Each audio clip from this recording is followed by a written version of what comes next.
In an illegal chimera lab, scientists discover that our MC, a powerful S-rank chimera known as number 17, is losing functionality.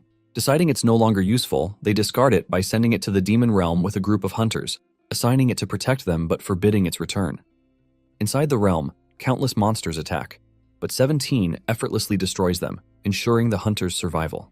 When the mission ends and the gate begins to close, the hunters abandon him as planned.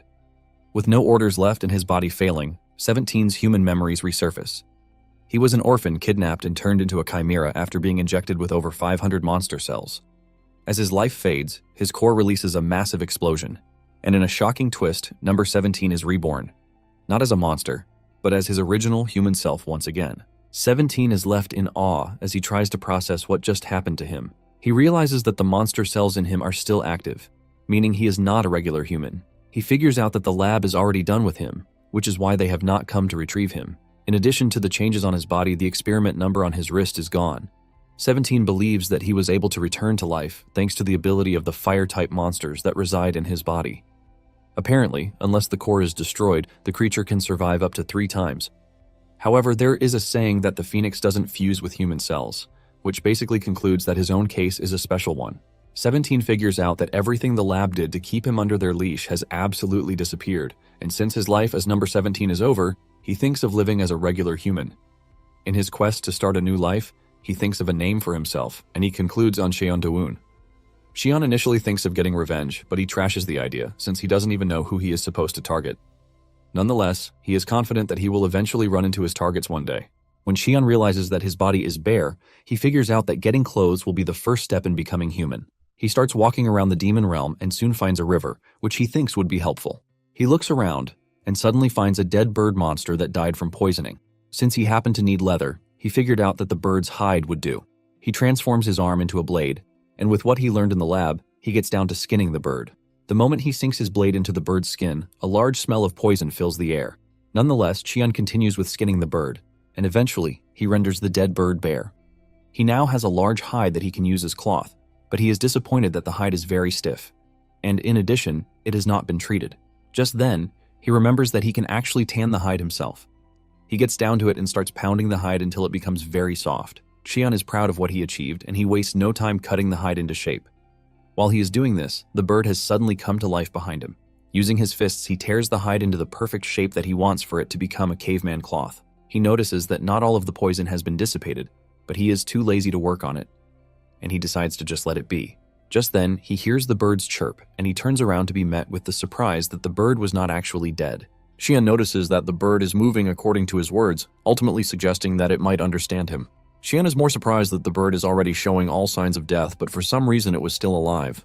Without thinking too much about it, he figures out that it is one of the immortal-type monsters. He knows that his old self would have killed the bird without thinking twice, but since the bird is already too weak to move, he doesn't see any reason why he has to kill it. He considers them both lucky beings, and he urges the bird to live its second life well, just as he also plans to. As he walks away, Cheon mentions that they might eventually meet somewhere again if fate wants it. After he has solved his clothing problem, he figures out that the next thing on his agenda is to get himself a house. Cheon starts looking around, and the first place he finds is a cave, where he runs into a giant centipede-type monster. Uninterested in living in such a dark place, he ditches it, but before leaving, he relieves the monster of its head. Upon leaving the cave, he wanders till he reaches the snowy mountains. He encounters some ice monsters, but he easily takes them out too. He considers the snowy mountains a no-no because it is going to be hard for him to find food. He continues his search for the perfect home, and after so much effort, he finally finds a location that suits him. There is a lake in the area, and the vegetation is green, with a hill circling the area.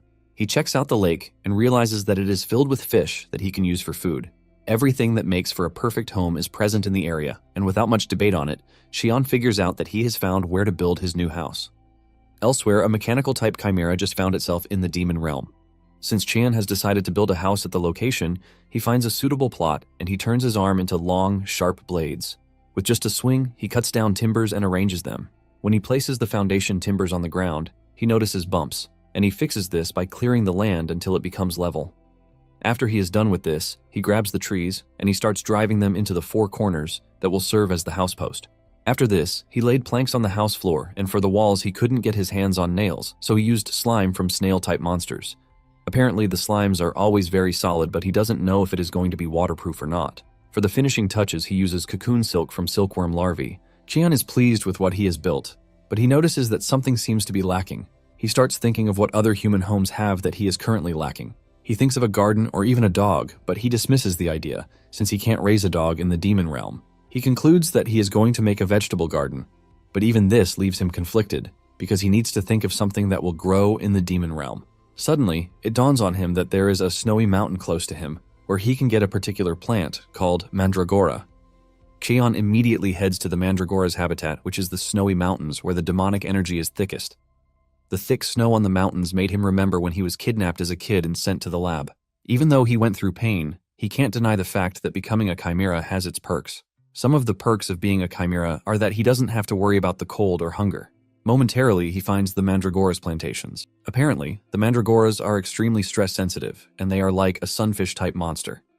They basically can die from even the slightest environmental changes. Since he is planning on relocating the mandragora, he figures out that picking out the younger, more adaptable ones will be the best. The first thing he does is remove the roots, and he also thinks of covering his ears, since they are notorious for screaming when disturbed. He pulls one of the mandragoras out, but to his surprise, it remains silent. He assumes it's a fluke, and he pulls out another, but the result remains the same. In fact, the mandragoras are having a nice nap and couldn't care less. He pulls out several more, but none of them scream like he expected them to. Apparently, the scream happens when the plants are artificially grown by humans. Since the human world has low demonic energy, they are often stressed out, which is why they scream like hell.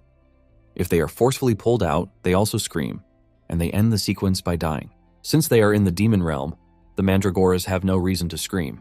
However, Cheon is confused as to why the plants are not trying to run from him, because they should at least be trying to run away.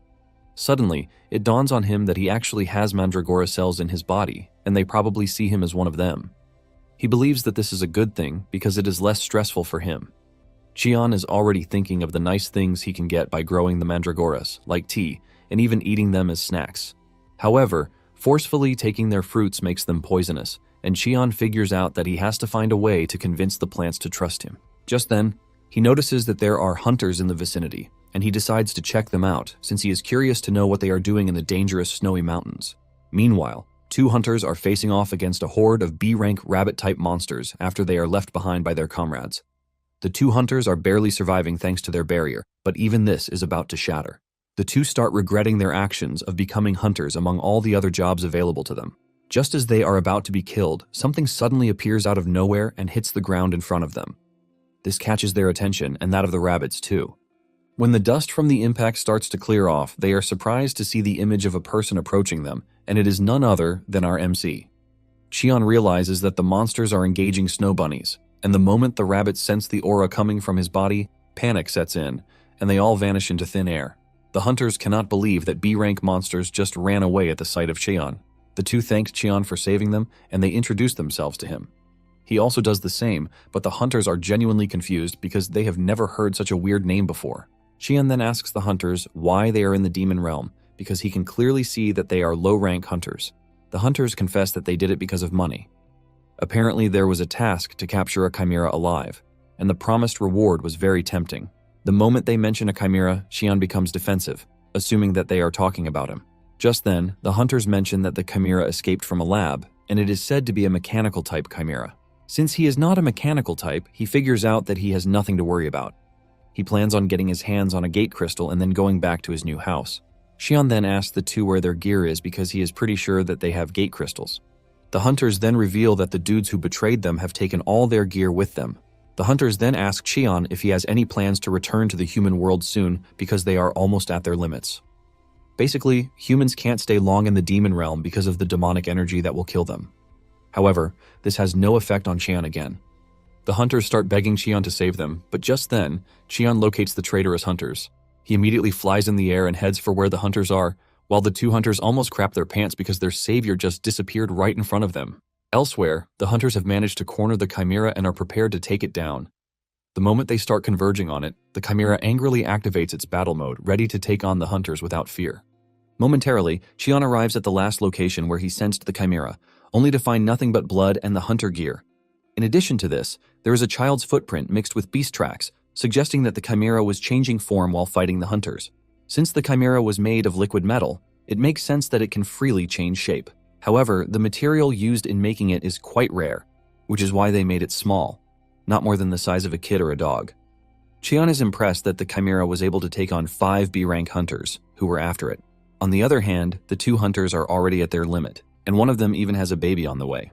They are expecting their certain demise when Cheon shows up on the scene, carrying their gear on his back. The hunters start begging him to save them, and just when he was about to ignore them, he remembers that the 2 have no gate crystals left.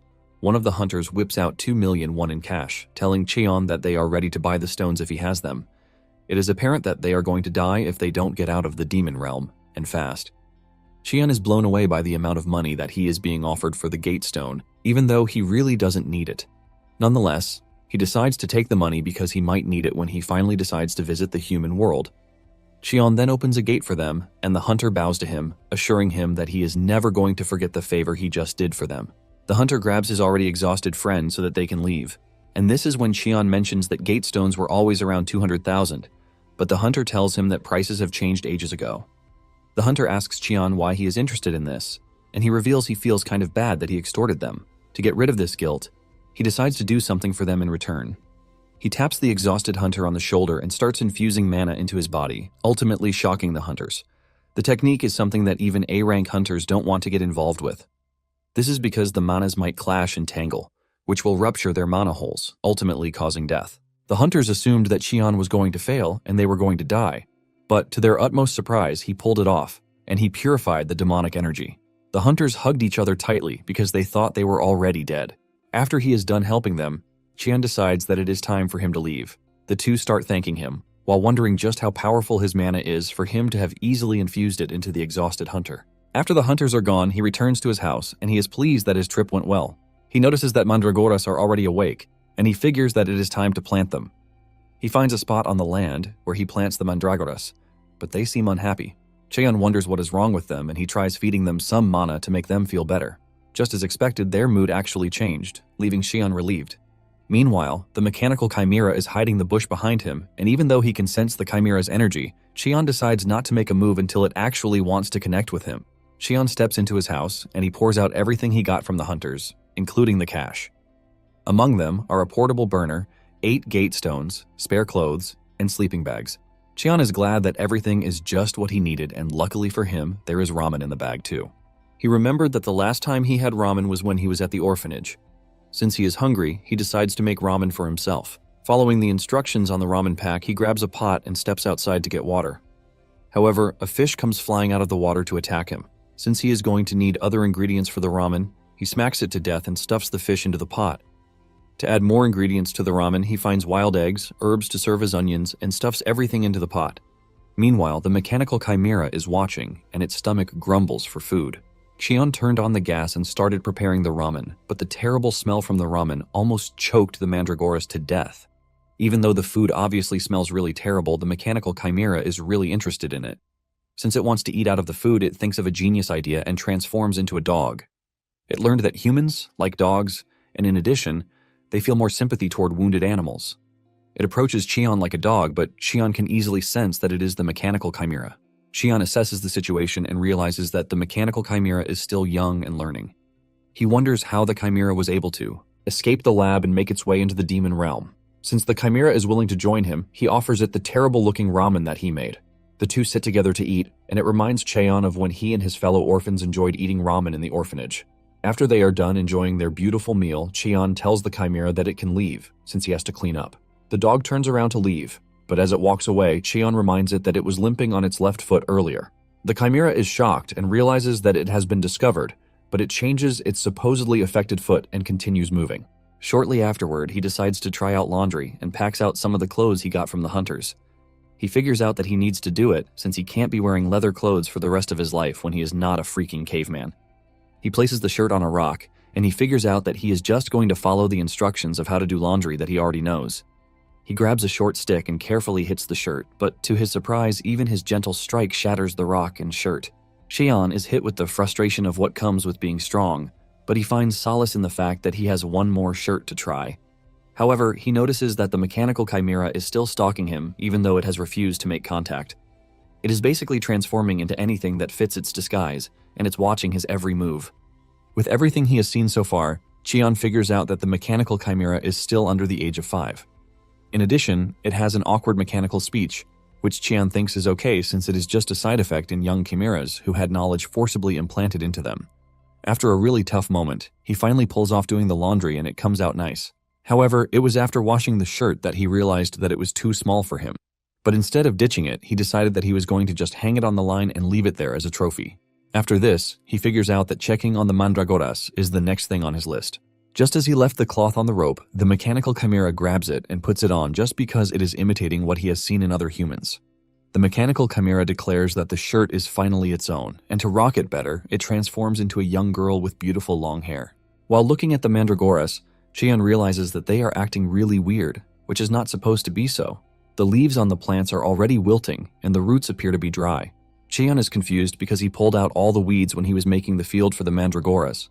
Cheon then carefully investigates, and this is when he finds out that there are parasites underground that have been making life difficult for the mandragoras. He faults himself for not checking thoroughly, which almost led to the death of the plants. He figures out that he needs to make a proper garden, which is about the size of his house. Just when he's about to start, the chimera shows up and greets him. Cheon is shocked to see that the chimera has changed into a girl, and is even trying to talk to him. The girl asks Cheon if the structure behind him is his house, and Cheon says yes. She then asks if he is a native of the land, and the moment Cheon hears this, he decides to mess with her a bit. Cheon says he is a native, and he asks the chimera which tribe she's from. The chimera is stunned by the question, but after giving it a quick thought, she mentions that she came from across the waterfall, which is quite far away. She adds that it is so far that it is basically impossible for Cheon to find. Cheon decides to play with her further by asking if it is from the coconut tribe, which is by the waterfall. The chimera quickly agrees to this, saying she is from the coconut tribe. Cheon then mentions the outfit she is putting on, saying it obviously belongs to him. The girl argues that what they find in their tribe automatically belongs to them. Cheon decides to back off, telling the girl that she is free to have it. Cheon asks her why she is in the area, and she explains that she was kicked out of the tribe, which is why she has a favor to ask. The girl tells Cheon that she would like to live at his house, and she begs him to agree. Cheon plays the role of a fool by asking her what she meant about living there, and she reveals that it seems to be safe. Cheon figures out that she needs a place to crash, and he agrees, but he lets her know that she has to prove her worth. The girl agrees, and she suggests that Cheon give her a job to do. Cheon then tells her that he is going to need her to till the field because he wants to build a new home for the mandragoras. The girl wastes no time grabbing the stick from him while assuring him that she is good at using her strength. She immediately trashes the ground, shocking Cheon because the girl is not even trying to hide her own strength. Cheon then figures out that she is not used to being a normal kid, so she doesn't understand how they behave. Suddenly, the girl is hit with the "what is your name" question. The girl is shocked, since she doesn't have one, but she decides to make a new name for herself. Judging by the flowers she saw earlier, she declares that her name is Kim Nari. Cheon figures out how she coined the name, but he is not ready to argue with her. Momentarily, she finishes up with the garden, and Cheon sets up the stone fence. Cheon then places the mandragoras there, and they obviously love the new setting. Cheon notices that Kim Nari is crying, and he asks her what the problem is. She mentions that seeing the mandragoras reminds her of her friends, leaving Cheon shocked because he doesn't expect the lab to allow their products to be social. Suddenly, Cheon senses a strange aura in the air, and he figures out that monsters are fighting each other. Nari then tells Cheon that she saw a chick monster earlier, and judging by the aura in the air, the chick monster is being attacked. Cheon is not moved, but he notices that Nari is uncomfortable, shocking him. Surprisingly, Nari wants them to save the monster, but she's having a tough time expressing it because of the commands that have been instilled in her. She basically has no free will of her own, but Cheon decides to help out. He tells Nari that the chick might actually survive if they help it, and this suggestion triggers Nari into charging toward where the chick monster is being attacked by a group of other annoying monsters. Nari angrily hits the monsters, telling them to stop bullying the chick. Switching to Nari's backstory, it turns out that she was bullied by her fellow experimental buddies because she was always diligent, and she does everything asked of her. They basically gang up on her and beat her to a pulp, which is why she hates bullies. Fueled by the anger from the past, she beats up all of the monsters without mercy. Cheon is tending to the mandragoras when Nari returns with the white chick in her hand, but the chick is unconscious from the attack it suffered. Cheon is about to tell her what to do when he suddenly realizes that the chick is very familiar. Nari bursts into tears, begging Cheon to save the bird, and Cheon offers to help. He places his hand on the chick and transfers mana into it since there are no signs of fatal injuries. While doing this, Cheon easily figures out that the chick was the immortal-type monster that he took the hide from. However, Cheon is confused as to why the monster shrank to a small size, but he assumes that its regeneration method is different from his. After he is done feeding it with mana, Nari asks if the monster is facing any serious threat, but Cheon mentions that it is basically malnourished. It was starving because of its small size, and Cheon assures the girl that the monster will recover on its own since he has fed it some mana. Surprisingly, Nari is scared to leave the chick by itself, and she begs Cheon, asking if she can raise the monster. She promises to train the monster properly and even feed it. Cheon tells Nari that the chick monster might end up being gigantic when it matures, but Nari doesn't mind, assuring Cheon that she is going to feed it just a little. Cheon is not ready to start going back and forth with her again, and he agrees for her to take care of it. Cheon believes that it will also come in handy if they just leave it in the yard to guard it. Momentarily, the bird monster wakes up, and the moment it opens its eyes, it recognizes Cheon. While Nari is celebrating that the monster is awake, the monster, on the other hand, is staring cautiously at the tough dude standing in front. The monster is also disgusted with the fact that it is being grabbed and thrown around by a little girl, leaving it to wonder how a little girl found its way into the demon realm. While Nari is hearing a goo-goo sound, Cheon can hear the bird monster screaming for its life. Cheon is shocked by the realization that he can understand what the bird is saying. Nari is excited to have a pet, and she wastes no time bathing it. And she has even decided on a name for it. The best name she could come up with is Goo, since the bird makes goo-goo sounds like a pigeon. The monster bird cannot believe that they are basically picking out trash names for it. Goo gets on his feet and starts screaming at Nari, forcing the girl to believe that Goo is crying and wants more water. She doesn't hesitate before splashing it with more water, but this only makes life harder for Goo. Goo lies on the table begging for Nari to stop with all the water splashing. Since Nari can't understand Goo, Cheon steps in, and he tells Nari to hold off on the water splashing. Nari then decides that what Goo needs is food, and she steps out to get food. Later on, Cheon figures out that he is going to need a storage space, and he sets down some trees so he can cut them into the sizes he wants. However, the tree breaks apart with the slightest touch, leaving Cheon confused. He knows that he followed all the instructions that he is aware of, but Goo lets him know that he is getting everything wrong. Goo mentions that trees have different textures, and the one Cheon is trying to cut is basically softwood. Cheon is surprised to learn that trees have different hardness, and Goo cannot believe just how dumb the guy is for not knowing. Cheon then asks Goo what color signifies the hardest wood, and Goo reveals that red-colored wood is the strongest. Suddenly, it dawns on the chick monster that Cheon can actually understand him, but to confirm, it decides to create a telepathic bridge to get into Cheon's head, but Cheon blocks it the instant he notices it. Goo then asks Cheon how he is able to understand it, and Cheon mentions that he is basically feeling human words popping up in his head. Cheon, on the other hand, thinks it is more weird that a monster can understand human words. Goo is hesitant to reveal how it can do this, but Cheon figures out that it is one of the rare intelligence-type monsters born from low probability. Cheon has always heard of it, but it's basically his first time seeing one in person. Cheon then points out the fact that he and the monster have met before, and Goo doesn't deny this. In fact, Goo has been waiting to meet him again because he actually saved its life when he removed its poison-infested hide. Goo had already promised that whenever they met again, it was going to help Cheon, even if it was once. Cheon finally figures out that its immortality core remained because he got rid of the poison ravaging Goo's body back then. Since it is offering to help, Cheon asks if it is ready to render the help at that moment, and he says yes. Goo tells Cheon to follow it, and it will lead Cheon to where the red trees grow. They are about to leave when Nari comes rushing back with a hunter hot on her tail. The hunter uses fire-type attacks, which scare Nari. The hunter is not pleased with the fact that he has to attack a little girl, but at the same time his whole life and career are on the line if he doesn't retrieve the mechanical chimera. The hunter catches up to Nari, who has crashed to the ground in tears. He shoots a powerful flame attack to try and overwhelm Nari, but Cheon blocks the attack. Cheon looks absolutely pissed with Goo sitting on his shoulder as they aura farm their way into the scene. Goo tells Cheon that he will tell Cheon about the trees after they have saved Nari. Cheon notices that Nari is acting totally out of it because she is afraid of fire, and he decides to put out the fire first. Goo is pissed that the hunter is bullying a kid, and the hunter, on the other hand, is pissed that someone he doesn't know is preventing him from carrying out his duties. Cheon basically tells the dude to keep his mouth shut because he talks a lot. This pisses the hunter off, and he angrily unleashes more firepower from his body, but Cheon does something easy to subdue him. He hits the hill behind him with an energy blast that causes it to come crashing down on the hunter. The hunter realizes this very late, and before he knows it, he finds himself trapped under a bulk load of sand. Cheon then checks on Nari to tell her that she has nothing to worry about again. He assures her that all she needs to do when she's scared of something is to knock it out. Cheon then decides to check on the hunter. He grabs his head and tries pulling him from the sand, but to his surprise, the hunter's hair comes off. Cheon is surprised when he sees this, but he is totally blown away when he sees the hunter's ugly bald head. The entire team is surprised because the hunter looks so young, but he is already bald, which is why he is hiding his insecurity by wearing a wig. Nari forgets that she was crying herself to death some moments ago, and she starts laughing at Mr. Baldy.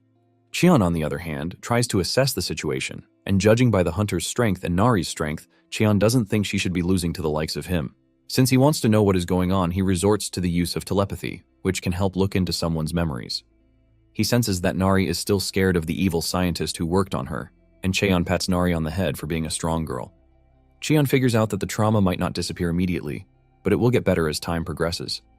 Cheon is then left with what he is supposed to do with Mr. Baldy, and with a bright face, Nari says she has an idea. Momentarily, the hunter wakes up to find himself hanging from the waterfall. They have tied a big rope to a big stone, and he is strung to the rope. The hunter sees this and starts regretting all of his life decisions. Nari is in the distance, is having a laugh while Cheon tries to stop her from making fun of someone else's appearance.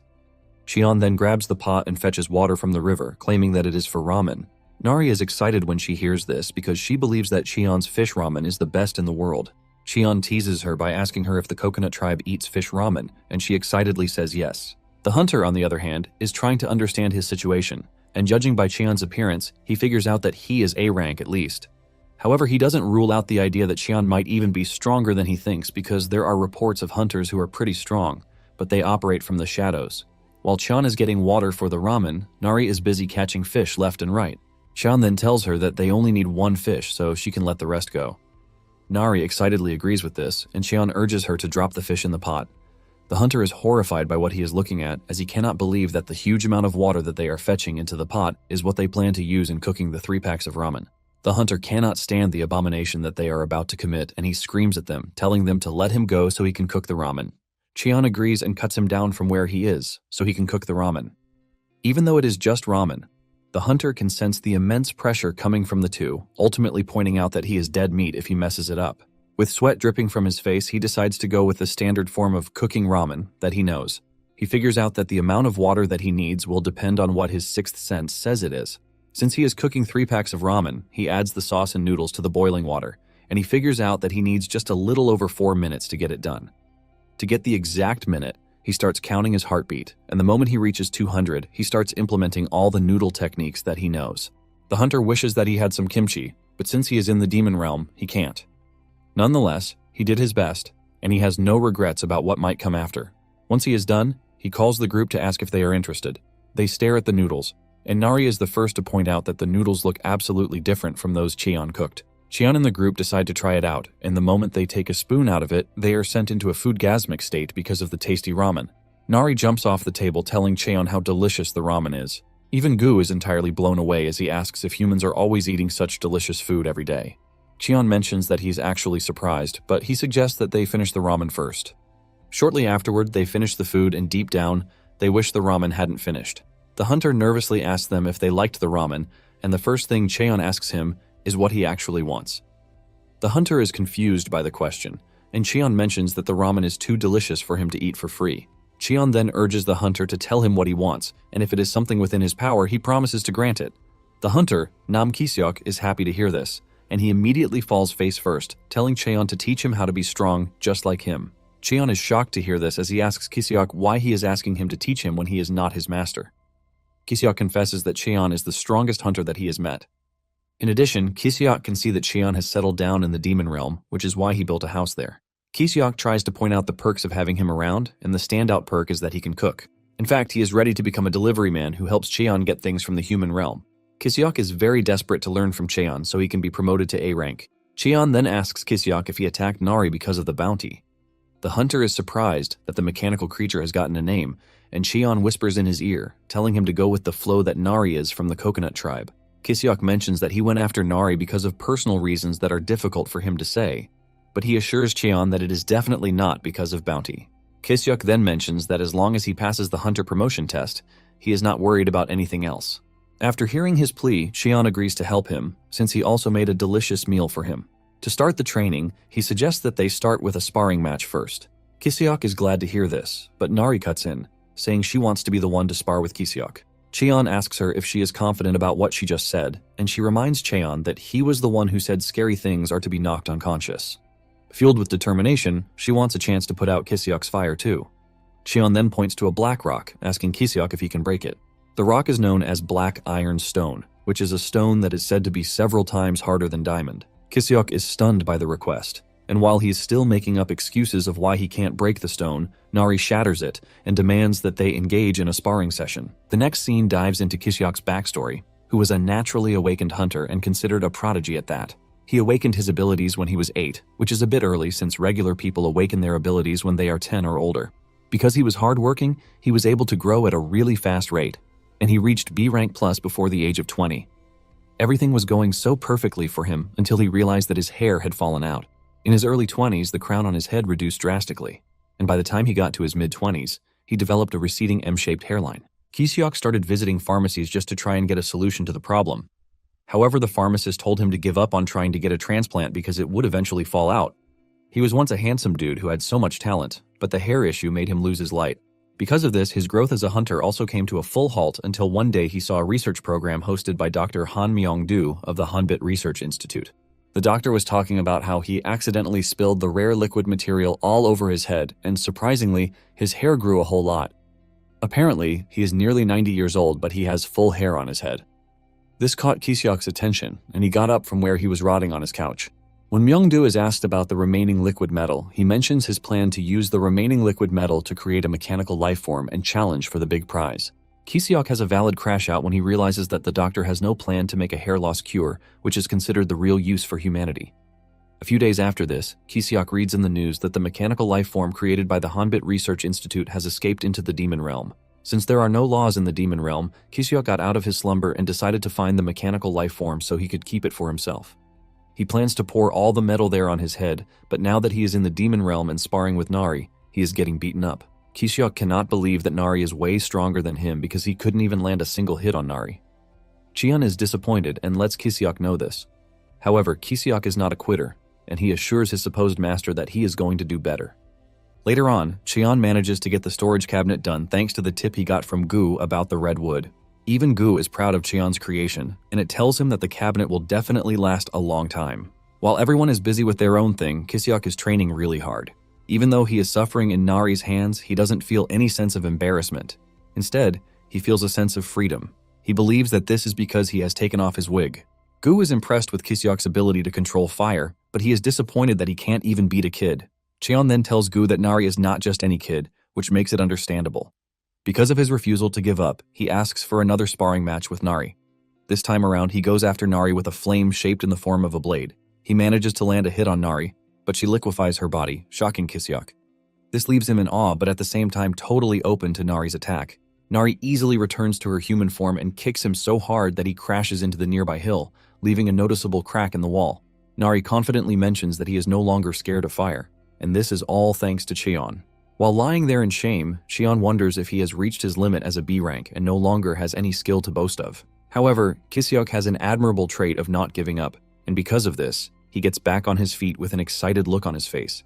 He asks Nari for another session, but suddenly, he notices that he has a nosebleed, and Cheon asks him how many days he has spent in the demon realm. Kiseok replies that he has been in the demon realm for 9 days, and Cheon suggests that he return to the human realm because, at his current rank, he is going to die if he stays any longer. Kiseok agrees with Cheon even though he wants to stay longer. Cheon then tells him that he has the potential to become an A-rank hunter, and by this he urges him to continue working hard. Kiseok is shocked to hear this, but he no longer has any hope in himself because he has been failing the A-rank exam for 6 years straight. Apparently, there is a saying that if one can't pass the same rank exam in 3 years, the person is nothing but a lost cause. And for him to have failed 6 times already is just unprecedented. Cheon then tells him that he can do it because his mana hole hasn't fully developed. Cheon urges Kiseok to make sure he purifies the demonic energy once he returns. Kiseok thanks Cheon for the advice, and he assures him that he is going to do his best. Momentarily, Kiseok prepares to return, and he asks Cheon if there is anything else that he needs because he can see that he is out of ramen already. Cheon doesn't ask for anything else aside from the ramen, and Nari wishes him a safe trip. Kiseok urges Nari to continue training while telling her that he is going to win their fight the next time they clash. Before stepping off, Kiseok asks Cheon if he has seen his wig, but he says no, that he hasn't. Once there is nothing else to do, he finally leaves, and after he is gone, Gu calls Cheon's attention to the risk of Kiseok betraying them. Cheon then asks Gu what he thinks Kiseok would do since he can also read people's minds. Cheon can see that Kiseok is not joking around with his quest to become stronger, and in addition to that, Cheon likes the fact that he is sincere. Just then, Nari asks Cheon if he can understand Gu, and he says yes. Cheon then takes Nari into the house to show the cabinet he finished. He is proud of his creation, but Nari points out that the house is a bit dark. Cheon agrees with her and decides that making a window should help solve that. Using his abilities, he cut out window spaces in the house, leaving Nari very excited. Since Nari likes everywhere when it is bright, Cheon points out the need for them to have lights at night so that everywhere is not dark. Cheon says there is a stone known as glowstone, which emits light in the dark, and putting up a few will brighten things up. Gu then asks Cheon if he even knows where he has to go to find the glowstones, and he says yes. Apparently, they can be found in the volcanic region, and this is a region that is considered to be one of the most dangerous places by hunters. Gu then mentions that this place is his hometown, but while saying it, he looks dejected. Cheon is surprised to see this, since he expects him to be happy because going home is a good thing. Nari asks Cheon what Gu is saying, and Cheon simply reveals that Gu is upset about something. Since Gu is worried about the volcanic region, Cheon says he will be going by himself, so the two are free to stay at the house. Nari refuses, saying she has to go with Cheon because she has overcome her fear of fire. Cheon is impressed that the girl managed to overcome her fear pretty fast. Cheon then asks Gu if he is interested in going. Reluctantly, he replies that he would, and this is because he has some unfinished business back there. Since they are all in agreement to go, Cheon reveals that he is going to make some equipment for Gu to use in the volcanic region. Meanwhile, in the Mandragora plantation, they are busy playing with Kiseok's wig that they stole. Apparently, the volcanic region is largely avoided because of the volcanic ash that tears against the skin, the concentrated demonic energy that is liable to kill from just a single breath, and the toxic gas. It is also one of the reasons why it is almost unknown to the human world, but the moment the team arrives there, Nari is already playing around with fire, literally.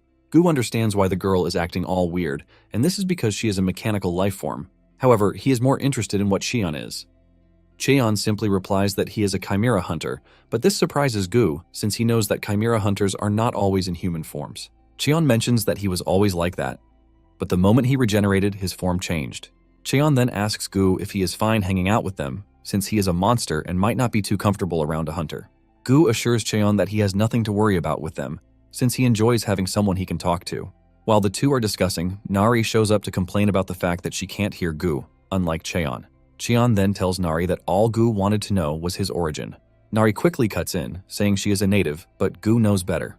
They continue exploring the hot and boiling land, and Cheon mentions that they should be able to find the luminous stones near the lava sprouts. Momentarily, they get to the summit and can see the stones in front. However, they notice a male fire toad that appears to be crying in the distance. Surprisingly, there is a dead female fire toad in front of it, which is why the toad is crying. Apparently, the female was transporting their eggs when she died. Gu mentions that only the females can carry the eggs, and since it is already dead, there is a high chance that all the eggs will die too. In addition, the temperature inside the crater is too hot for the eggs to survive. As expected, Nari feels pity for the toad, and Cheon decides to step in. Cheon jumps toward the toad, while Gu tries warning it not to go near it because the toad is clearly agitated. Just as predicted, the toad attacks Cheon with its fire breath, but Cheon blocks it with just one finger. Before the toad knows it, Cheon has reached him and he taps its head with just one finger. It turns out that Cheon hit the toad with a paralytic poison when he tapped it on the head. This causes the toad to lose mobility, but Cheon is quite aware that the toad will wake up soon, since he only used a bit of the poison. In addition to that, the fire toads are quite resistant to poison. From the summit, Nari screams at Cheon, asking him if he is okay. Cheon replies that he is fine because he actually has fire toad cells in his body. Cheon says they might not be able to do anything about the dead toad, but he believes that they can still save the one alive. Cheon then gathers the eggs and places them on the back of the male toad before tying it securely to make sure it doesn't fall off. The male toad is shocked when he comes back to his senses to see that he is now carrying the eggs. It moves over to its dead partner and says its goodbyes before leaping off a great distance. Before making his final leap away from the area, the fire toad looks back to briefly stare at Nari, and she concludes that the toad was trying to thank them. Since they have finished with the toads, Cheon tells Nari to come down so that they can get the stones.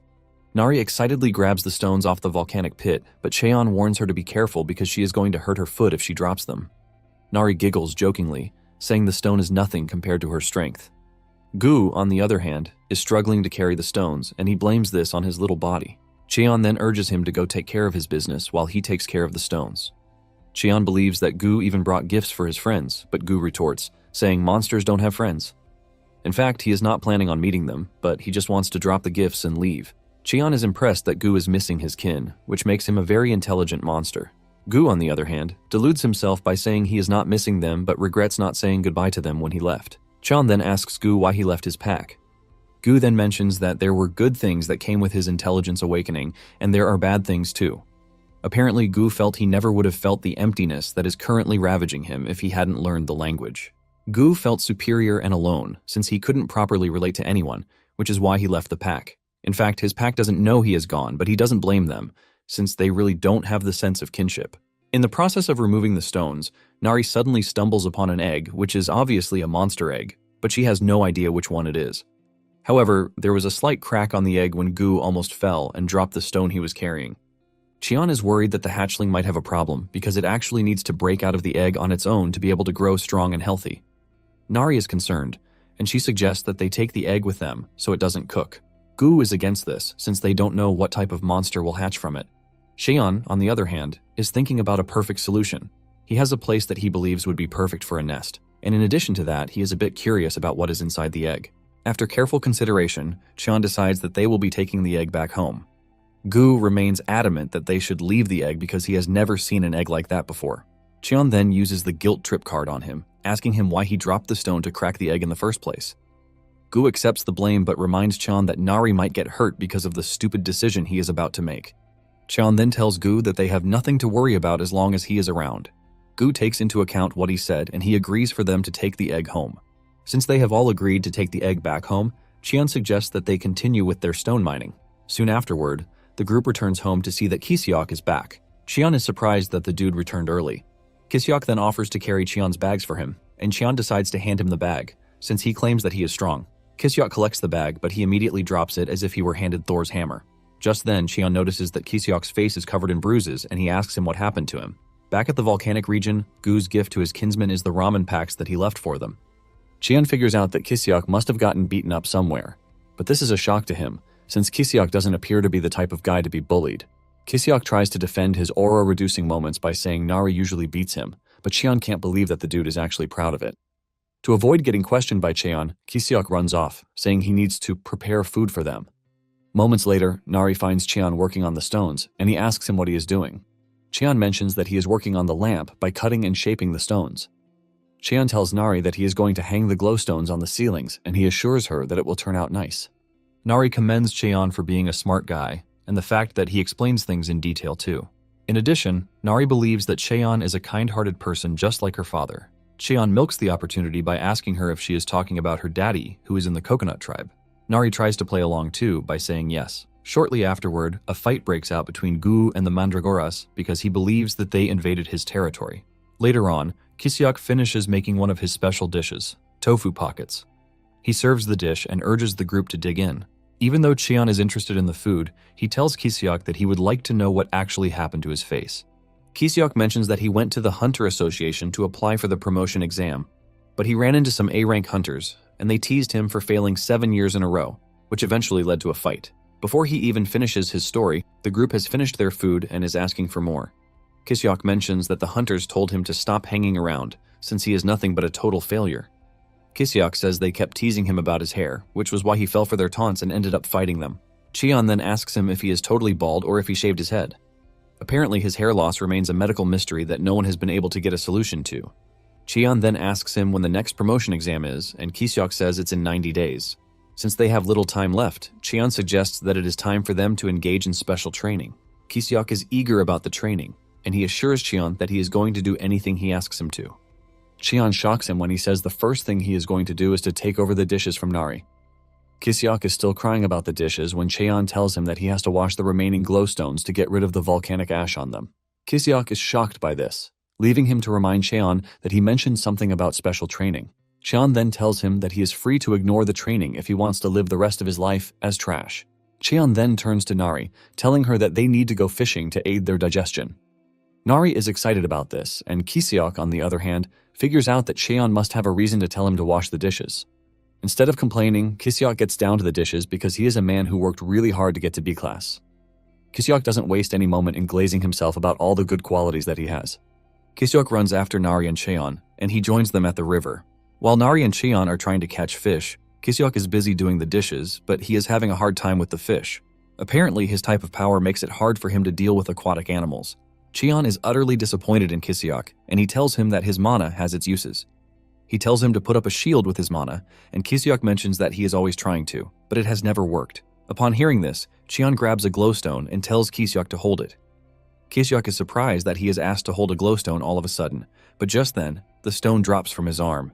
This is when it dawns on him that the stone is basically demonic energy at its core, and he can't put enough strength into holding it. Cheon says Kiseok is right because some glowstones contain condensed demonic energy, and the demonic energy from the demon realm is raw, unrefined power. Cheon explains that he has to use refined mana to push it out before he gets to properly use his power. Cheon lets Kiseok know that he has a lot of mana in his body, but he is just unskilled on how to control it. Cheon taps a point on his chest and asks him if a path has opened in his body. Just as Cheon said, Kiseok can feel mana surging through him, and Cheon urges him to follow the path that he just opened. Cheon then tells him to focus on his mana while trying to lift the glowstone. Kiseok does as instructed, and after struggling a bit with the stone, he is finally able to lift it up. Kiseok is impressed that doing the dishes and washing the stones were all part of Cheon's plan. Since Kiseok is happy doing it, Cheon tells him to continue channeling his mana while also taking care of the dishes. Excited about the whole situation, Kiseok assures Cheon that he is ready to do everything he mentions. Cheon is also impressed by his determination and sheer will because deep down, Cheon is confident that Kiseok is capable of doing it. That night, Cheon hangs the glowstone in the ceiling, and it makes for a good lamp. While everyone else is sleeping, Gu is the only one with the egg, because he slept earlier in the day, and there is nothing like sleep in his body again. Suddenly, he sees Nari stand up from her sleep like a zombie, and she starts walking out of the house. Surprisingly, Nari walks out of the house to take care of her clothes because it is dirty. Cheon and Gu stays in the distance to wonder why the girl is doing laundry in the middle of the night. Gu believes that she needed to do it since she is a girl and doesn't have any other clothes. Momentarily, Nari walks out of the water with happiness that she has done her laundry, and it is now clean. She is celebrating her small win when Cheon steps out, acting like he is out to get fresh air. When Nari asks him what he is doing outside, he claims that he is on a walk with Gu. Cheon also asks her if she is on a walk, and she nervously says yes. Cheon then tells Nari to stay still, and he puts a belt and her flower on her waist. Nari loves the new addition because it makes her look cool. Suddenly, they hear something irritating from the forest, and this scares Nari. But Cheon assures her that she has nothing to worry about because it is just a grasshopper. They start walking back home, and Cheon asks Nari if there is anything else that she needs, like clothes and shoes. Nari then says she is pleased with the ones Cheon has given her already. Later on, Cheon steps out of the demon realm, wearing a nice outfit but with no shoes. He intends to go shopping because of Nari, and the passers-by look at Cheon like he is some sort of insane person. Cheon can't get Nari out of the demon realm since she has a tracking device embedded in her.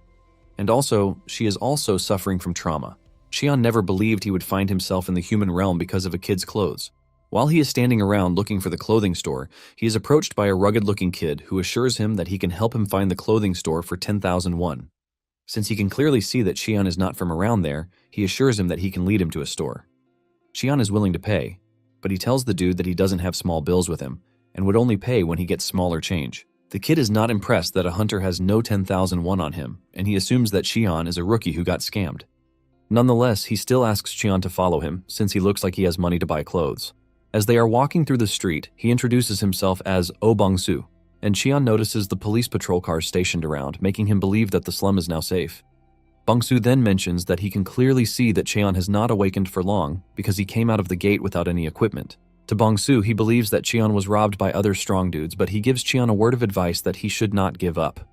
Cheon thinks the kid is wise for his age, but he argues that he is not a kid because he is 17 years old.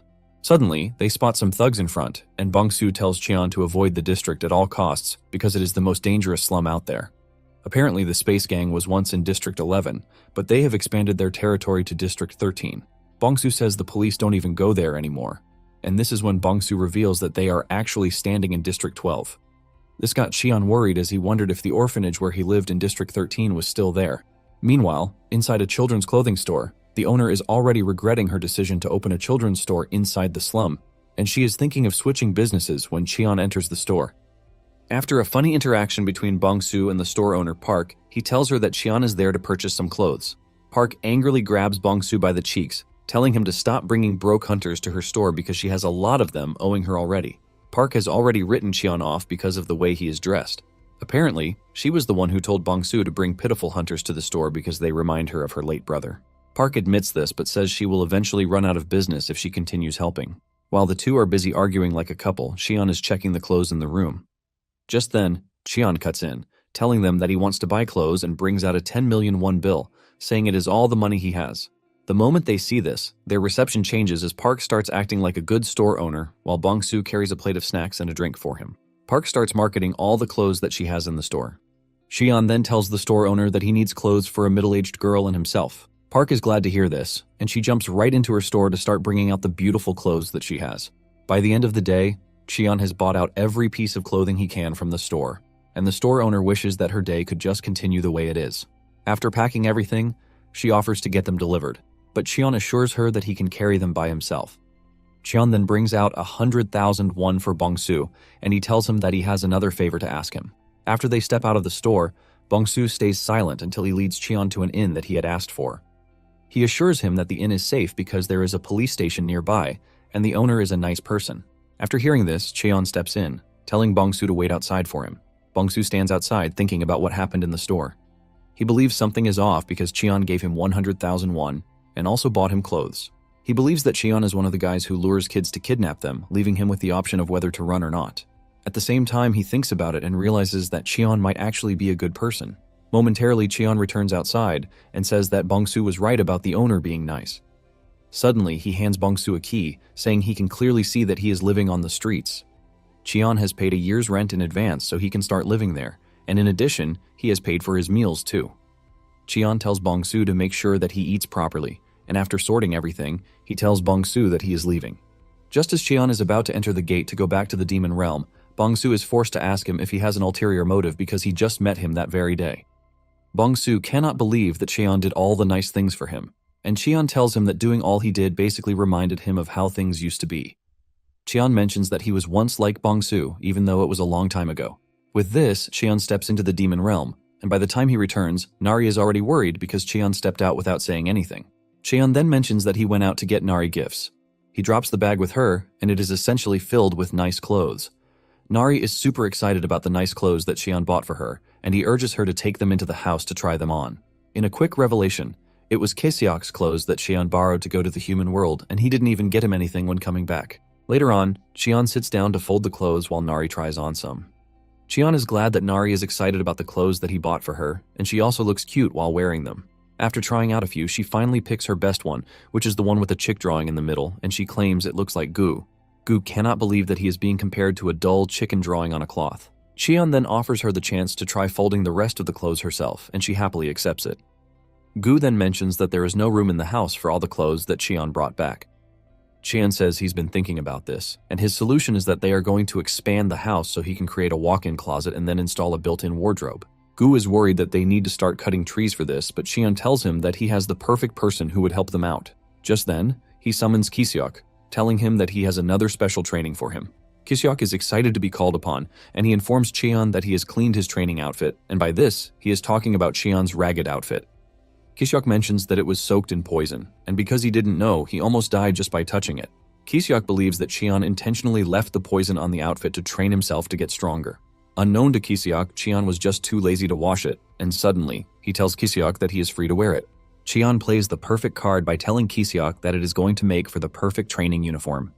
He tells him to put it on and go chop down some wood.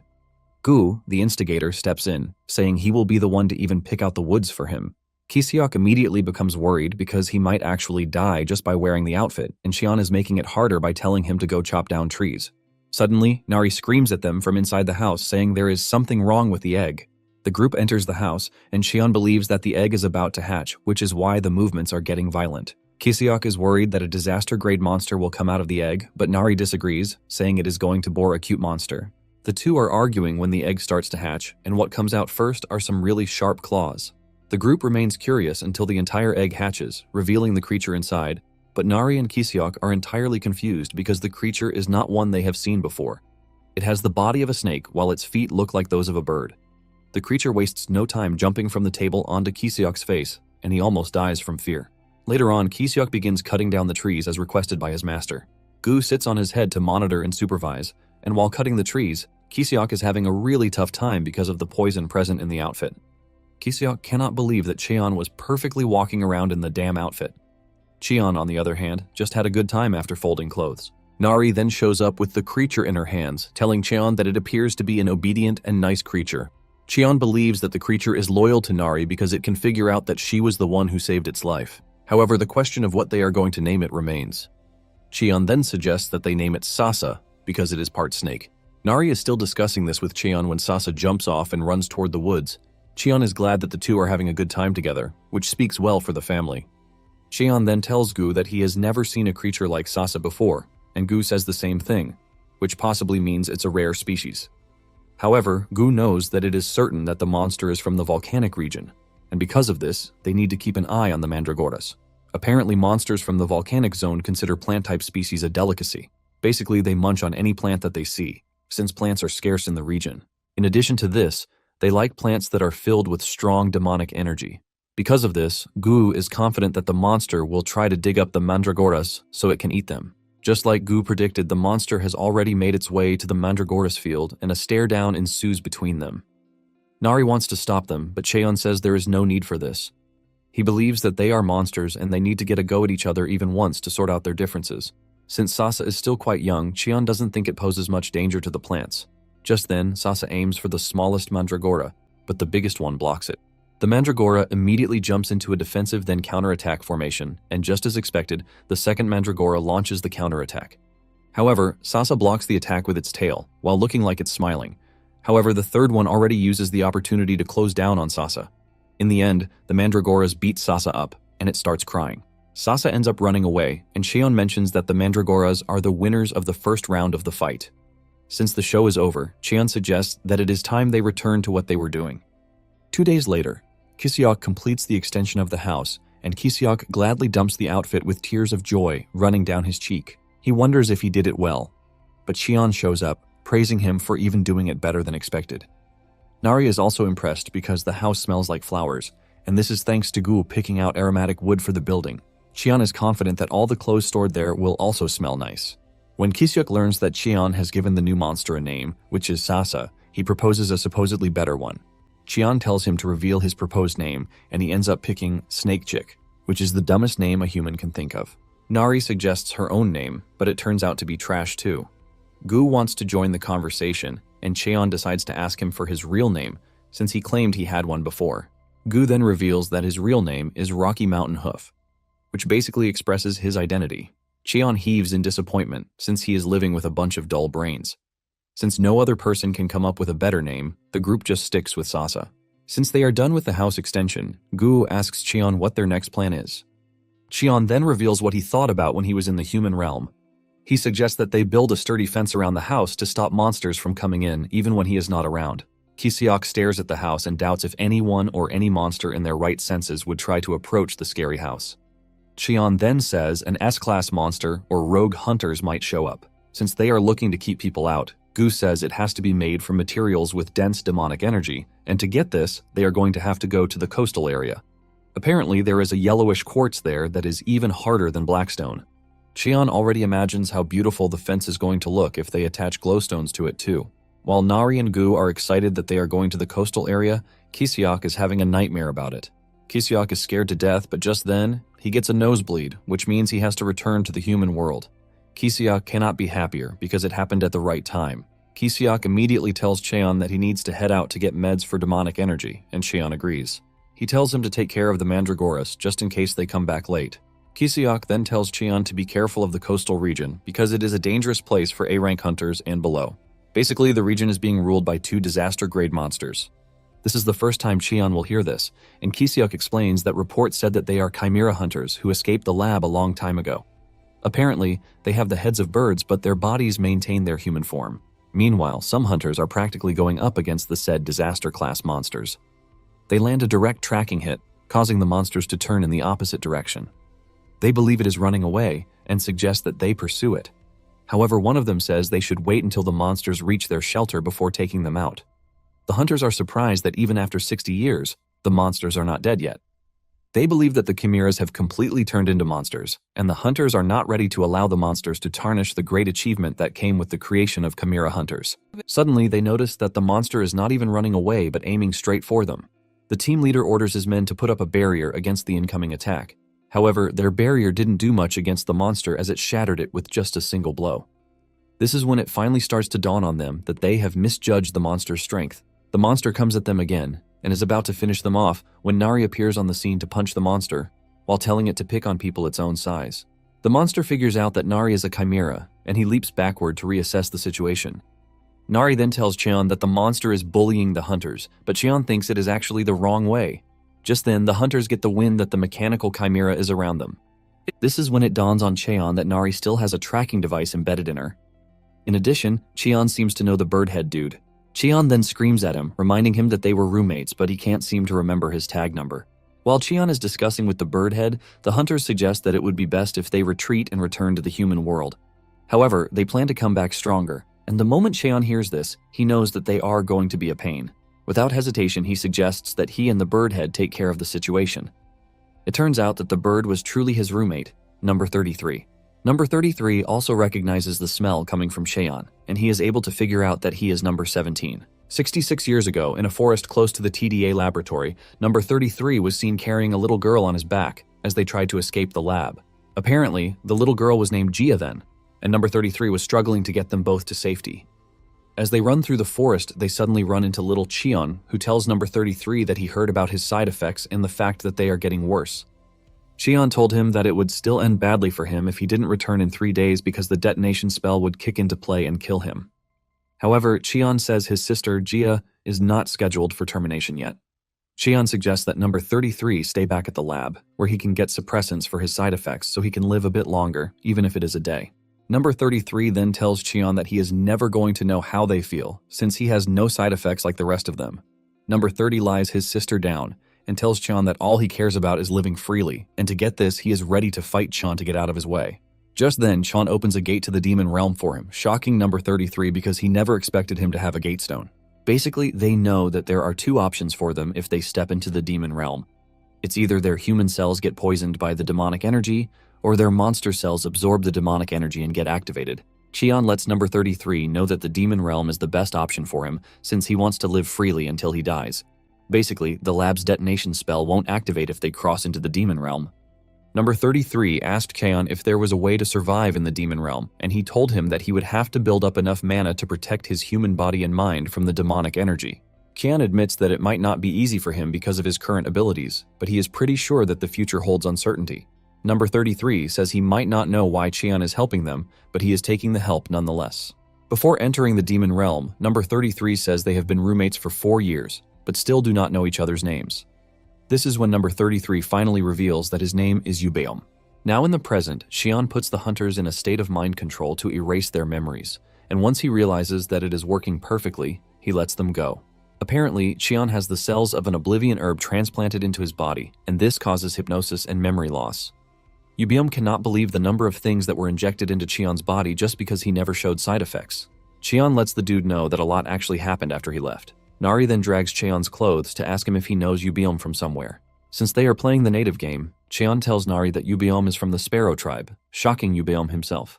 Cheon even makes it more fun by teasing Nari, asking her if the Sparrow tribe and the Coconut tribe are allies. Nari quickly answers that they are actually allies. While the two are saying this, Yubeom remains totally confused. Just then, Nari bows her head to apologize to Cheon, saying she attacked him because she thought he was a bad person. Nari immediately starts complaining about hunger, and Cheon asks Yubeom if he has any food at his house. Yubeom is still confused by the whole thing playing out in his presence because he doesn't want to believe the fact that Cheon is raising a daughter. Momentarily, Yubeom takes the group to his house, which is built like a real bird's nest. Cheon commends Yubeom, telling him that he actually built his house very well. Yubeom then brings out a plate of grilled clams that he made, which he even added demon butternut to. Just from looking at it, it appears to be delicious already, and the moment Gu and Nari taste it, they find themselves in food heaven. Even Cheon admits that the food tastes really good, even the red moss that Yubeom added to it. Yubeom takes pride in his cooking as he mentioned that the red moss is an all-purpose seasoning. Yubeom is about to tell them to eat slowly when he hears Nari screaming for more. Yubeom almost faints from a heart attack because he is out of ingredients. Since Nari enjoyed the food so much, she offered to go catch some clams so that Yubeom could make the dish again.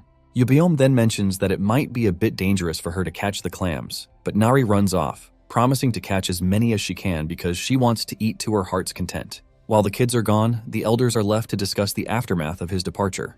Yubiom is impressed when he hears that Cheon actually came back to life thanks to the immortality cells inside him. Yubiom then asks Cheon if he plans on getting back to the laboratory. Cheon confesses that sometimes he actually feels like it, but he thinks he already has a good life, so he doesn't need to rush things. Cheon then asks Yubiom if he plans on getting revenge too. Yubiom then mentions that the spells in Cheon's body might have disappeared after he came back to life, but the same cannot be said for them. As for them, they still have the detonation spells in their bodies. Yubiom is pretty sure that they are going to explode the moment they return to the human world. Cheon notices that Yubiom can control his wings, but he asks him about his head and if it has ever returned to normal. Yubiom then mentions that he can actually change it back, but he is intentionally keeping it the way it is. Apparently his sister's face has changed, and if he looks normal, her sister will definitely feel bad. Just then, Cheon asks Yubiom a delicate question, which is whether he knows that he has just a month left to live. Yubiom is not surprised by this because he already knows too. Yubiom admits that it was tough when he first arrived in the demon realm, and he had to gather mana just to survive. Later on, he felt that his mana and demonic energy were at the same level, and because of this, Yubiom was at peace for a long time. However, something terrible happened sometime not too long ago. Jia's mana hole got tangled and her demonic energy started to run rampant. Yubiom says he tried to force it open, but this damaged his own mana hole in the process. Yubiom says he has been managing it, but Jia has been sleeping because she prefers to eat fruits with sleeping poison. Cheon figures out that Jia intentionally puts herself in a state of comatose to slow down the demonic energy ravaging her system. Just then, it dawns on Cheon that there is a potion that can be made with mandragora to heal the mana hole. Cheon figures out that Yubiom didn't know this, which is why he has not done it. Meanwhile, Jia is having a tough time in the cave where she is hiding. Yubiom is ultimately shocked when he learns that he and Jia can live. Cheon doesn't blame Yubiom's ignorance because he himself only knew everything because he studied pharmacology at the lab from age 15. Cheon tells him that all he needs is to drink refined water from a mana hole infused with the leftover roots of a mandragora. Cheon always thought the leftovers were insignificant, but they actually absorb demonic energy underground, then sprout into new entities, even multiplying into more. It is basically a source of vitality on its own. Because of this, any refined water made from its leftover roots shows remarkable effects in regenerating mana holes. Cheon never thought it would be of use to him, but he is thankful. He is actually raising mandragoras. Cheon then tells Yubiom that he will leave to get him some. Yubiom is shocked to hear that Cheon is willing to go to the human realm to get refined water. Cheon points out the obvious fact that Yubiom can't go because of the curse on him, which is why he needs to be the one to go. However, he urges Yubiom to keep an eye on Nari and Gu while he is gone. Since the alchemist who will make the refined water will demand payment, Cheon asks Yubiom if he has any money, but he says no. However, he has a load of other stuff that he collected from hunters. Cheon takes the items and assures Yubiom that they will be enough for what he wants. Cheon heads to the human realm, and he meets with Bongsu to tell him that he needs an alchemist. Thankfully, Bongsu has become a respectable guide, and he tells Cheon about a branch of alchemy that opened in the slums. He plans to lead Cheon there since it is their best chance at finding what he needs.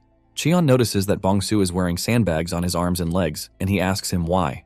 Bongsu mentions that he is building his stamina so he can become strong, just like Cheon. Cheon is surprised to hear this, and Bongsu tells him that he already figured out that Cheon is an incredible hunter because he basically enters the demon realm with nothing but his bare body. Momentarily, they arrive at the alchemy shop, and Bongsu tells Cheon that a new branch manager arrived not long ago, and it said that he is really skilled. In addition to his skills, he has a good personality. Just then, they spot the said manager in the distance, getting a call from the loan shark. Bongsu mentions that the manager originally worked at the Gold City branch for 20 years, but he was demoted and transferred to the slums, and in addition, they slashed his salary too. Cheon believes that the dude did something wrong, which is why he was obviously demoted. Bongsu then explains that from what he heard, one of his higher-ups was secretly taking money from the packages meant for the slums. However, when the alchemist Kim reported it, he was thrown out for being a troublemaker, which is how he ended up in the slum. Just then, Kim notices Bongsu's presence, and his sad face immediately goes bright. Bongsu then tells Kim that Cheon needs an alchemist. Cheon uses his power to access the dude, and he can see that he is clearly skilled. Once he is done pairing them together, Bongsu leaves, claiming that he needs to go and train. Inside the alchemy office, the attendant is complaining about the low returns when Cheon and the manager enter the room. Upon entering, Cheon immediately cuts to the chase, asking Kim if he can make refined mana holes using mandragora, since he is an A-rank alchemist. Cheon adds that he needs about 2 liters of the refined water. Kim believes that Cheon is saying trash because he knows that there are no mandragoras in the slums, and in addition to this, he wonders just how Cheon knows his rank. Kim is about to turn the offer down because of a lack of ingredients when Cheon pulls tiny mandragora roots that contain dense demonic energy, shocking Kim. Kim is totally blown away because the roots look absolutely fresh, like they have just been harvested. Cheon then mentions that he plans to pay for Kim's services with specialties from the coastal region. He gives Kim the bag, telling him to appraise everything inside the bag. Kim looks into the bag to see S-rank black pearls, leaving him blown because even the headquarters have never seen one. In addition to this, there are giant clams and red moss. Cheon then asks Kim if everything will be enough to cover the manufacturing fee, and he says yes. In fact, the whole ingredient is more than enough to buy the entire building. The attendant tells Kim that he needs to get the appraisal equipment since high-value items also need expensive equipment to appraise. After the attendant leaves the room, Cheon spots a mandragora in a tube, and he asks Kim about it, since he said they didn't have any. Kim mentions that the mandragora he is looking at is dead for about 10 years, which basically means all of its medicinal effects are gone. Kim only kept it around because of his interest in mandragora research. Just then, Cheon mentions that the mandragora is still alive, shocking the dude. Cheon then feeds it mana, and to Kim's surprise, the mandragora reacts to it. Cheon mentions that the mandragora is in a comatose state because it has exhausted its demonic energy. Kim doesn't want to believe what is happening because he has fed the mandragora lots of mana himself. Just then, Kim's evil boss, An, enters the room, and he wastes no time making fun of Kim and his trash office. Kim is surprised to see the man there, and he asks him why he came to the slums. And then mentions that he got a report that something good just entered the lab, which is why he came around. Kim is surprised to hear this, leaving him to wonder if his assistant has already contacted An, and then talks about his subordinates, a set of twins, who are ability users, and then turns to Cheon to introduce himself as An Jijong, the director of the Alchemy Association. He wants Cheon to come with him to Gold City, and he promises to take care of him. An continues by saying he is prepared to give Cheon an exclusive contract, which he will never get from Kim. Cheon then asks An about the wart on his nose because he wants to know his relation to An Bokdeok, and laughs out loud when he hears this, and he reveals that Bokdeok is his grandfather. Cheon can clearly see the trash resemblance between them both because Bokdeok was the person in charge of the experiments that made him a chimera. He was a trash scientist who never cared about the kids, and he even has a wart on his nose just like his grandson. The moment Cheon confirms that they are alike, Cheon hits An with so much aura that he falls to his knees. Cheon talks about how disappointed he is that An is just like his trash grandfather, who is a greedy and power-drunk person. An is genuinely confused, and Cheon decides that he has a simple question, which will determine whether he lives or dies. With so much fury in his eyes, Cheon asks if the TDA laboratory still exists, and answers that he has no idea what Cheon is talking about, leaving Cheon to ask him again if he truly does not know about the Chimera Research Lab where Bokdeok worked as a senior researcher. Kim is hiding behind something, and he is surprised to hear that Bokdeok, who won the Peace Prize, actually worked at an illegal lab. Still on the floor, An berates Cheon, telling him not to soil his father's name because he worked hard to nurture the next generation at the university. Even after retiring, he donated his entire fortune to the families of the Gate victims, which is what earned him the Peace Prize. Cheon figures out that Bokdeok decided to make a public repentance after killing so many people behind the scenes. Cheon was expecting him to still be alive since he was an awakened, but he died so quickly. Cheon then asks if it was an after effect of falling from a window, and this shocks An because the incident wasn't known to the public, and is curious about this, and Cheon mentions that he was the one who pushed Bokdeok from the window because he turned kidnapped kids into chimeras. He threatened to push them into a gate, but Cheon took action first, and he pushed the dude from the window. Cheon then tells An that he is going to give him just one chance. He wants An to go back and look into the TDA research lab. Cheon lets An know that he will be there to find him when the time is right. Cheon is surprised that he met Bokdeok's offspring in the slums. He remembers how they subjected him to the painful experiment when he was 9 years old, and the monster parts started to show on his body in his 20s. From that point onward, he really doesn't remember what happened. He figures out that he was basically following orders and instincts without being able to think for himself. It suddenly dawns on him that the lab's name might have changed because it's been a long time. Shortly afterward, Kim returns from his lab with the refined water that he wants. Cheon is impressed that he was very fast about it, even though he is an A-rank alchemist. Kim reveals that the ingredients were so good that everything went smoothly. Just then, Cheon asks Kim if he would be willing to sign a personal contract with him, and he promises to give him the remaining ingredients. Kim is shocked when he hears Cheon offering him an exclusive contract in addition to the expensive ingredients that he has. Tears of joy start falling out of his eyes when Kim hears this, leaving Cheon confused as he thinks he has offered the dude a bad deal. Kim then mentions that he was originally from the slums, and when he was young, his parents took a massive private loan. He promised he would pay it back, but no matter how much he tried, he was always stuck in the same place. What Cheon just did for him is considered the greatest kindness, leaving him to wonder just how much he can repay it. Cheon cannot believe that the dude is already thinking of paying him back. Cheon then tells Kim that all he wants is for them to continue working together. Cheon knows that there are things he will still need from Kim in the future.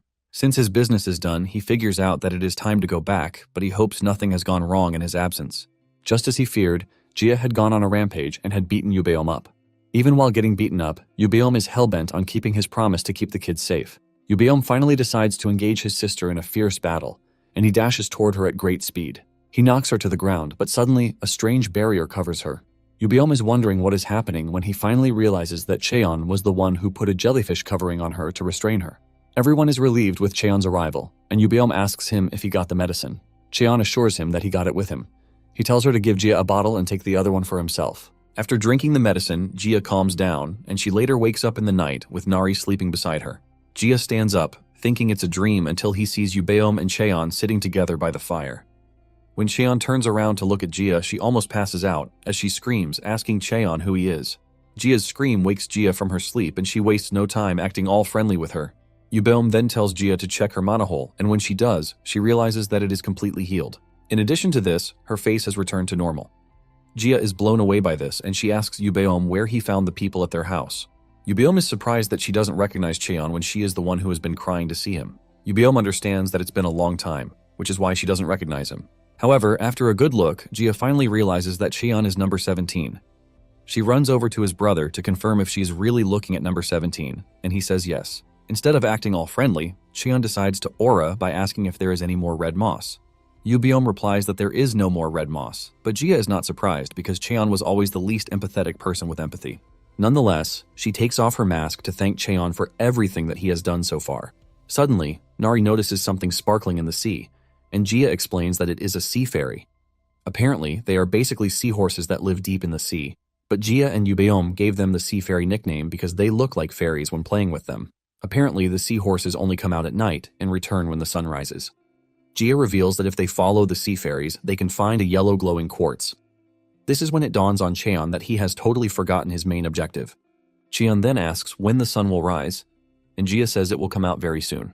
Since this is the case, Cheon decides that he needs to go for a swim. Meanwhile, on the outside, the scientists have recorded the last known location of the mechanical chimera to be the coastal region. The scientists are having a meeting when An calls Myung-do, asking him if he knows anything about the TDA laboratory. Myung-do says he has not heard of the lab, and An mentions that it was an illegal lab that was run a long time ago. Myung-do tries telling An that the Hanbit research lab doesn't do the kind of things he is looking for. Myung-do mentions that Bokdeok always told him to be an upright and honest researcher. After the call, Myung-do starts wondering how An knew about the illegal lab. Momentarily, one of his attendants enters the room, telling him that they have been successful in creating a liquid metal mandragora. Myung-do is glad about his new creation because the mandragoras are quite exceptional when it comes to kinship. He is glad that he left a little liquid metal behind. He is pretty sure that the metal mandragora will go after Nari and will be able to find her quickly. He then orders that they triple the bounty on Nari and also engage all A-class hunters. He is desperate to find Nari no matter what because he considers her his life masterpiece. Back in the demon realm, Yubeom stands in front of the sea and remembers the conversation he had with Cheon about the quartz. Apparently, Cheon had told him that he wanted to use it for his house, shocking Yubeom. Yubeom realizes that Cheon has been having a good time in the demon realm. Cheon then asks Yubeom if he would like to visit the human world, and Yubeom says he is not entirely curious, but he would like to see how things have changed. Cheon then told him that he could actually help him get rid of the curse on his body. Yubeom is curious about this, and Cheon tells Yubeom about the alchemist, saying Kim is pretty skilled. Cheon says he wants to get Kim to research spells, but he urges Yubeom not to get his hopes high. Yubeom starts crying while asking Cheon why he always helps them when they have never done anything for him before. Cheon reveals that looking at the siblings impresses him and makes him wonder if there is anything more important than surviving. Cheon says that by helping Yubeom and his sister, he believes that he is going to find an answer. Now, standing in front of the clear sea, his sister suddenly appears in the distance and throws a rope to him, telling him to pull it. Without knowing what it is, Yubeom pulls it but realizes that it is actually very heavy. Yubeom uses all of his strength to pull it hard, and he manages to pull the heavy item out of the water.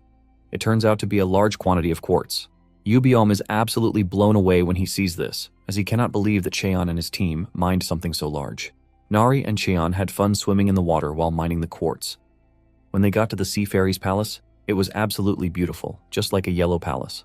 Nari tells Cheon that she would like them to visit the palace another time. Because of how many stones there are, Yubeom asks Cheon how he plans to move them to his house. Cheon then says he would have to start thinking about that. Suddenly, he spots a parrot-billed bird flying above them. He wonders why a bird that usually moves in a flock is suddenly flying solo. Nari is blown away by the sight of the parrot, and she says it looks very pretty, but Gia tells her that she is going to change her mind when she moves closer. Gia says the birds are over 4 meters long, and they are extremely vicious. Because of how terrible they are, Gia and Yubeom don't even mess with them. However, Yubeom already knows the wild idea going through Cheon's head. Cheon confirms this, saying he was basically looking for a truck and the bird showed up. Back at the house, Kishuk is still working on building up his mana, and he can see that his mana hole is actually getting bigger. He is impressed with what he has achieved, and he believes that his dream of becoming an A-rank hunter might actually come through. He's thinking about this when the metal mandragora appears behind him.